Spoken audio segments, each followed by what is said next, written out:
नमस्कार दोस्तों, मैं आपका स्वागत करता हूं फियर दर्शन इस YouTube चैनल पे।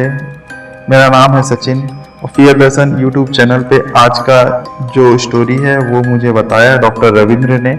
डॉक्टर रविंद्र एक हमारे खास दोस्त हैं और पेशे से यह एक सरकारी डॉक्टर हैं। इन्होंने मुझे बताया कि उनका नाम कहीं भी इस स्टोरी में आना नहीं चाहिए, तो इस वजह से यह नाम जो डॉक्टर रविंद्र है उनका बदला हुआ नाम है। घटना लगभग 20 से 25 साल पहले की है, जब डॉक्टर रविंद्र नई नई पोस्टिंग लेकर के अपने जगह पे आए हुए थे। वह जगह का नाम है जगदीशपुर। जगदीशपुर से लगभग 30 किलोमीटर दूर एक सुदूर गांव में ही उनका नया नया पोस्टिंग हुआ था। जितने भी लोग उत्तर प्रदेश से हैं, उनको पता होगा कि जब भी हम सुल्तानपुर शहर से लखनऊ की तरफ जाते हैं तो वहाँ पे 55 किलोमीटर की दूरी पे एक कस्बा पड़ता है जिसका नाम है जगदीशपुर। जगदीशपुर और सुल्तानपुर के बीच में एक सुनसान जगह पड़ती है जिसको बोलते हैं कादू का नाला। कादू नाला एक ऐतिहासिक जगह है।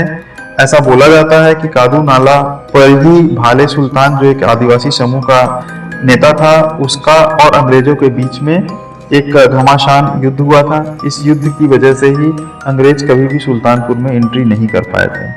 इससे भी पहले वहां पे बहुत सी ऐतिहासिक और पुरातात्विक चीजें मिलती हैं, जिससे कि पता चलता है कि एक समय में कादू नाला का जो किनारा होता था वो काफी समृद्ध और पहले का विकसित था। पर आज वहां पर पारलौकिक शक्तियां, नकारात्मक शक्तियां काफी देखने को मिल जाती हैं और वहां पे इन चीजों का दिखाई देना एक सामान्य सी घटना है।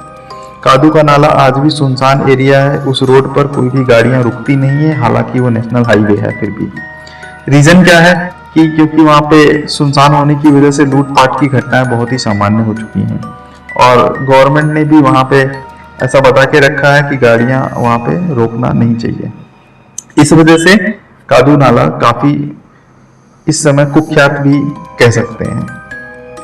तो घटना आज से लगभग 20 से 25 साल पहले की है, जब वह डॉक्टर रविंद्र प्राथमिक स्वास्थ्य केंद्र पर उनकी नई नई पोस्टिंग हुई थी। काफी अच्छी जानकारी और उनकी डायग्नोस्टिक एंड ट्रीटमेंट अच्छा होने की वजह से उस क्षेत्र में उनका काफी नाम हो गया था। पेशे से वे सरकारी डॉक्टर थे, पूरी मेहनत और लगन से काम भी करते थे। तो यह बात बरसात के दिनों की है। अगस्त का महीना था जब कादू नाला पूरा भरा हुआ था और खूब बारिश हो रही थी। उस एरिया में बाढ़ आ गई थी, तो डॉक्टर साहब वहाँ पे अपनी चिकित्सा सेवा देते हुए पीएचसी पर ही रह रहे थे और एक बार उनको चिकित्सा सेवा देते देते काफ़ी देर हो गई। उनके रहने की जगह उनकी जगदीशपुर कस्बे में थी, लेकिन पोस्टिंग उनकी जो है वहाँ से लगभग 30 किलोमीटर दूर एक पीएचसी पे थी। तो किसी तरह से उनको काम करते हुए बहुत ज़्यादा समय बीत गया और लगभग 9:30 से 10 का टाइम हो गया था। इसके बाद वे काम करते करते थक गए और उन्होंने सारा कुछ सबको दे लिया। इसके बाद गांव के ही कुछ सदस्यों ने बोला कि क्यों ना डॉक्टर साहब हम आपको चल के आपको घर पे छोड़ देते हैं। अब वो जगह मैंने खुद भी देखी है, तो मैं उस जगह का विवरण मैं आपको अच्छे से दे सकता हूँ। उस पीएचसी से बाहर निकलने के दो रास्ते थे। एक रास्ता सीधा सीधा आता था जो कि एक कच्ची रोड थी और वह रोड आकर के हाईवे में मिलती थी। फिर हाईवे से आपको जगदीशपुर कस्बे में जाना होता था, जो कि एक लंबी दूरी तय करनी पड़ती थी। दूसरा रास्ता था, उस गांव के पीछे से थोड़ी दूर निकलने के बाद कादू नाला पड़ता था। कादू नाले को पार करके फिर कादू नाले के उस पार भी साइकिलिंग करके या बाइक से आपको थोड़ी दूर जाना होता था। फिर एक कच्ची रोड मिलती थी जो कि सीधे जगदीशपुर कस्बे में आके मिल जाती थी और इस तरह से वह रास्ता लगभग 15 किलोमीटर पे हो जाता था, जबकि मेन रोड से जाने पे वह रास्ता लगभग 30 से 35 किलोमीटर पड़ता था। डॉक्टर रोज जो है पीछे शॉर्टकट वाले रास्ते से ही आते थे। आज के समय में वहां पे एक पुल का निर्माण तो हो चुका है, बट उस समय वहां पे कोई पुल नहीं था। केवल नाले को किसी तरह से पार करके उस पार जा करके ही आप निकल सकते थे। तो सर वहां पे रेगुलर जाते थे और कभी मेन रास्ते से आते थे, कभी शॉर्टकट से आते थे। हालांकि उस दिन उनको काम करते हुए काफी देर हो गई थी, तो गांव के ही लोगों ने बोला सर आपको क्यों ना हम लोग ले जा करके आपके घर तक ड्रॉप कर दें। उस समय कोई साधन तो किसी के पास थे नहीं और बारिश कंटिन्यू हो रही थी, बाढ़ का मौसम था। तो डॉक्टर ने बोला नहीं कोई बात नहीं, मैं साइकिलिंग करके आराम से चला जाऊंगा अपने घर पे। आप लोगों को इसमें कोई परेशानी लेने की ज़रूरत नहीं है। लेकिन गांव वालों ने बोला नहीं सर, आपका जाना अच्छा नहीं रहेगा, हम आपको घर पे ले जाके छोड़ देते हैं।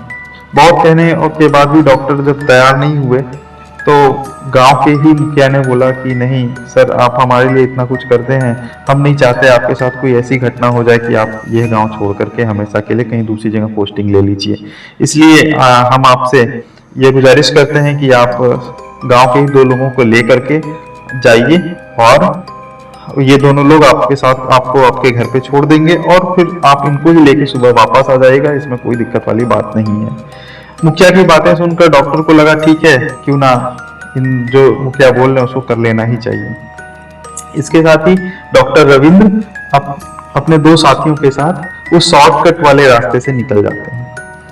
2 साइकिलें होती हैं, एक पे डॉक्टर रविंद्र को बैठाया जाता है, एक साइकिल पे उनके कुछ सामान रखे जाते हैं और 2 लोग साइकिल चलाते हुए इसी शॉर्टकट वाले रास्ते से निकल जाते हैं।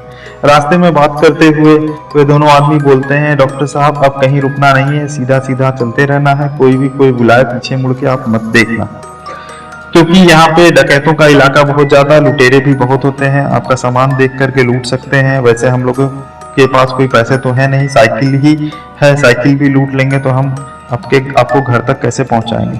डॉक्टर रविंद्र हंसने लगे, नहीं नहीं कोई बात नहीं, अगर कोई मुझे बुलाएगा तो मेरा काम ही है रुकना, मैं रुक के देख लूंगा क्या तकलीफ है। नहीं नहीं, गांव वाले बोले ऐसा आप बिल्कुल भी मत करना, आप चुपचाप बैठे रहो, जैसा हम कहते जा रहे हैं वैसा ही करते रहना, आपको कुछ भी करने और सोचने की जरूरत नहीं है, हम आपको सुरक्षित आपके घर तक पहुंचा देंगे, बाकी जो होगा हम लोग निपट लेंगे। ऐसा कहते हुए कादू नाला के पास वो आ जाते हैं। कादू नाला जंगल के बीच में बना हुआ एक नाला था। हालांकि नाला बहुत ज्यादा भरा हुआ नहीं था, पानी छिछला होने के कारण से पैदल भी पार कर सकते थे, लेकिन उस नाले में उतरने के बाद लगभग कमर से ऊपर तक का हिस्सा डूब जा रहा था, छाती तक पानी, पेट तक पानी आ जा रहा था। तो इतना कहने के बाद उन लोगों ने बोला सर आप अपने कपड़े उतार दीजिए और नाले में चलिए, उतर के हम लोग चलते हैं। तो उन लोगों ने डॉक्टर ने अपने कपड़े उतार दिए और उस कपड़े को उतार के साइकिल की कैरियर जो होती है पीछे, उसमें कपड़े लगा दिए और उस तीनों लोग ने अपने कपड़े उतार के साइकिल के कैरियर में लगा दिए और दोनों आदमी ने साइकिल हाथ में उठा ली और सर को बोला चलिए अब हम लोग धीरे से पार कर जाते हैं, उस पार पहुंच के टॉवल से हम पोंछ करके और कपड़े पहन लेंगे। वे जैसे ही बीच कादू नाला के बीच में पहुंचे तो उन्हें पीछे से आवाज आने लगी। आवाज थी, डॉक्टर साहब बचाओ, डॉक्टर साहब बचाओ। अब ये दोनों बोल रहे हैं सर आप पीछे मुड़ के मत देखना, आप आगे चलो, अब हमको पीछे वापस नहीं जाना है, हमें उस पार ही निकल जाना है। फिर भी आवाज कंटिन्यू आ रही थी, डॉक्टर साहब बचाओ, डॉक्टर साहब बचाओ। ऐसा लग रहा था कोई नाक में बोल रहा हो। इतना सुनना था कि डॉक्टर साहब बोले कोई तो बुला रहा है, कोई फंसा है, ऐसा है लग रहा है मुझे, कोई डूब रहा है क्या। लेकिन वो दोनों जो गांव के व्यक्ति थे उन्होंने बोला बिल्कुल भी आप पीछे मुड़ के मत देखना, हमने देख लिया है, वह तो हरिया है, वो ऐसे ही बुलाता रहता, पागल है। डॉक्टर ने सुना, सोचा ये हरिया है, नाम भी जान रहे बट उसे बचा नहीं रहे, आखिर इन लोगों की नियत क्या है। वे पीछे मुड़ के देखने लगे तो उन्होंने देखा कि एक व्यक्ति कंधे तक पानी में डूबा हुआ है, केवल उसका सर दिख रहा है और हाथ ऊपर निकाल करके लहरा रहा है कि सर मुझे बचाओ, डॉक्टर साहब मुझे बचाओ। यह देखने के बाद वो पीछे मुड़ने ही वाले थे कि आगे चल रहे व्यक्ति ने उनको हाथ से पकड़ लिया। साहब आप बिल्कुल मत जाना, आप सीधा उस पार निकल जाओ। तो डॉक्टर साहब ने बोला कि ऐसी क्या बात करते हो, वो व्यक्ति डूब रहा है, उसे हमें बचा लेना चाहिए, अपनी साइकिल ही पकड़ा दो, साइकिल ही पकड़ा दो। कहा नहीं नहीं, साइकिल नहीं पकड़ाना है, साइकिल पकड़ा देंगे तो फिर हमें ही खींच लेगा। डॉक्टर साहब सुनकर के बोले ऐसा कैसे हो सकता है। इतना कहना ही था कि वो धीरे धीरे उस पार तक तो निकल गए थे। फिर क्या हुआ, वे आगे निकल के आए, जब बाहर दूसरी तरफ किनारे पे पहुंच गए तो डॉक्टर साहब फटाफट उस व्यक्ति को देखने लगे, टार्च जला करके देखने लगे। अब वो टार्च जला के जैसे ही उस व्यक्ति के चेहरे पे मारे जो कि वो बचाने के लिए बुला रहा था, तो उन्होंने देखा क्या, वह तो थोड़ा और बीच में आ गया है और उसकी कंडीशन और अच्छी है, मतलब वो पेट तक के पानी में था, गहरे पानी में नहीं था, दोनों हाथ ऊपर उठा के रखा था। लेकिन ये क्या, उसकी आंखें तो पूरी नीली हैं। और उसके हाथ पे मछलियों की तरह के निशान बने हुए हैं, जैसे मछलियों के ऊपर सल्क बने होते हैं, उनके पंख जैसे चिपके होते हैं, वैसे ही उसके पूरे हाथ पे बने हुए हैं। और उसके कंधे पर भी उसी तरह के निशान बने हुए हैं, जैसे लग रहा कोई मछली हो। और वह स्माइल कर रहा था, हंस रहा था और बोल रहा था डॉक्टर बचाओ, बट उसकी आवाज निकल रही थी जैसे वो सच में डूब रहा हो। यह देखते ही डॉक्टर ने बोला ये क्या है, ये क्या चिपक गया है इसके ऊपर ढेर सारा। तो गांव के दोनों व्यक्ति ने बोला कि साहब उसको देखते रहिए, वो हरिया है, वह ऐसे ही सबको बुलाता रहता है और उसके पास जाने का मतलब है अपनी मौत को दावत देना। सच्चाई में वह हरिया आज से लगभग 10 साल पहले उसी कादी नाले में डूब के मर गया था, या किसी ने मार दिया था, कुछ भी पता नहीं चला, लेकिन उसकी आत्मा वैसे ही घूमती रहती है। कुछ लोग तो ऐसा बोलते हैं कि कादू नाला का राजा है वह एक जल परी की तरह दिखता है, अपना गर्दन अपना सर निकाल के डॉक्टर बचाओ या किसी को भी बचाने को बोलता है। जब लोग उसके ऊपर विश्वास करके पहुंचते हैं तो वह उनके ऊपर झपट कर उनको डुबो देता है। डॉक्टर रविंद्र के तो होश ही उड़ गए थे, उनको अपनी आंखों पे भरोसा नहीं हो रहा था। आज तक उन्होंने जो भी डॉक्टरी की पढ़ाई की थी वह सब धरी की धरी रह गई थी, यह देख करके कि कोई व्यक्ति ऐसा भी हो सकता है।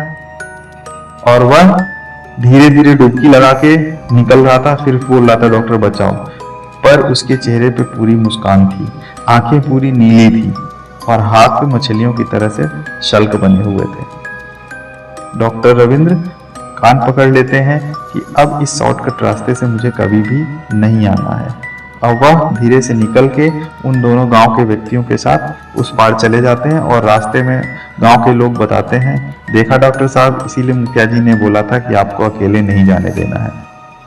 हालांकि डॉक्टर अब भी शॉर्टकट रास्ता लेते हैं, लेकिन वह जगह थोड़ी सी अभी आबाद हो गई है, वह पुल का निर्माण होने की वजह से। लेकिन लोग ऐसा बोलते हैं कि कादू नाले के किनारे किनारे अभी भी पारलौकिक शक्तियां, नकारात्मक ऊर्जा वास करती है और वह अपना रूप दिखा देती है। हालांकि डॉक्टर रविंद्र गांव में एक अच्छा खासा नाम कमा लिए हैं और वह अच्छे से गांव वाले उन्हें मानते हैं और वो वहां पे निवास करते हैं। वो इन बातों से कभी भी नहीं डरे। धन्यवाद। आपको कैसी लगी यह कहानी? आप मुझे लाइक, शेयर एंड कमेंट जरूर करिएगा और हो सके तो कादू नाला घूम के आइएगा।